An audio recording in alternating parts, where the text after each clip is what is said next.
2025 সাল থেকে কি সফটওয়্যার ইঞ্জিনিয়ারদের ধস শুরু হয়ে যাবে? মার্ক জুকারবার্গের একটা স্টেটমেন্ট পুরো বিশ্বের সফটওয়্যার ইঞ্জিনিয়ারদের এক প্রকার দুশ্চিন্তার মধ্যেই ফেলে দিয়েছে। এখন কি কথা বলল মার্ক, এর প্রভাব বাংলাদেশের ফ্রিল্যান্সার সফটওয়্যার ইঞ্জিনিয়ারদের উপর কিভাবে পড়বে সবটাই শেয়ার করছি। মার্ক জুকারবার্গ রিসেন্টলি একটা পডকাস্টে জানান 2025 সাল থেকেই মেটা এন্ড অন্যান্য বড় টেক কোম্পানি এমন এআই ডেভেলপমেন্ট নিয়ে কাজ করছে যার ফলে কোডিং এর জন্য মিড লেভেল সফটওয়্যার ইঞ্জিনিয়ার সামনে আর লাগবে না। তবে শুধু মার্ক জুকারবার্গ নয়, এনভিডিয়ার সিইও তিনিও একটা কনফারেন্সে বলেছিলেন সামনে হয়তো আইটি ডিপার্টমেন্ট এআই এর এইচআর ডিপার্টমেন্ট হিসেবে কাজ করবে এন্ড আসল আইটি এর কাজ করবে।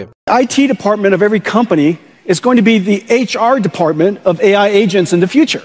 এমন ভিশনারি টেক লিডার্সরা যখন এই কথাগুলো বলে তখন কিন্তু জাস্ট বলার জন্য বলে না। রিপোর্টস বলছে মাইক্রোসফট 2025-এ তাদের গ্লোবাল এমপ্লয়ের 1% অর্থাৎ প্রায় 2280 এমপ্লয়কে ছাঁটাই করবে। মেটাও তাদের এমপ্লয়দের মধ্যে 5% মানে প্রায় 3600 এমপ্লয় ছাঁটাই করবে এবং মেটা মিড লেভেলের সফটওয়্যার ইঞ্জিনিয়ারদের রিপ্লেসমেন্ট নিয়ে এতটাই সিরিয়াস যে ফরচুনের একটা রিপোর্টে বলছে এই এআই ডেভেলপমেন্টের জন্য মেটা 2025 সালে 60 থেকে 65 বিলিয়ন ডলার ইনভেস্ট করবে, যেখানে প্রতি বছর মেটা খরচ করে 38 থেকে 40 বিলিয়ন ডলার। ইনিশিয়ালি এই সিস্টেম ডেভেলপমেন্ট করতে অনেক টাকা খরচ হলেও পরে যখন এআই সিস্টেম ফুলি ফিকশনাল হয়ে যাবে তখন মেটার মতো প্রতিষ্ঠানের খরচ অনেক বেঁচে যাবে। কারণ রিপোর্টস মতে মেটার একজন মিড লেভেলের সফটওয়্যার ইঞ্জিনিয়ারের বেতন প্রায় $5 লাখ। আর একবার যদি বড় বড় টেক কোম্পানিগুলো হিউম্যান ইঞ্জিনিয়ারদের বদলে এআই দিয়ে এফিশিয়েন্ট কাজ করাতে সক্ষম হয় তাহলে ওয়ার্ল্ড ওয়াইড সফটওয়্যার ইঞ্জিনিয়াররা বিপদে পড়তে পারে, যেটার প্রভাব বাংলাদেশেও পড়তে পারে। অনেকে জানে ফ্রিল্যান্সিং বাংলাদেশের অন্যতম লিডিং কান্ট্রি, যার মধ্যে আনুমানিক 5 লাখ ফ্রিল্যান্সার বিভিন্ন রকম সফটওয়্যার ডেভেলপমেন্ট, কোডিং মানে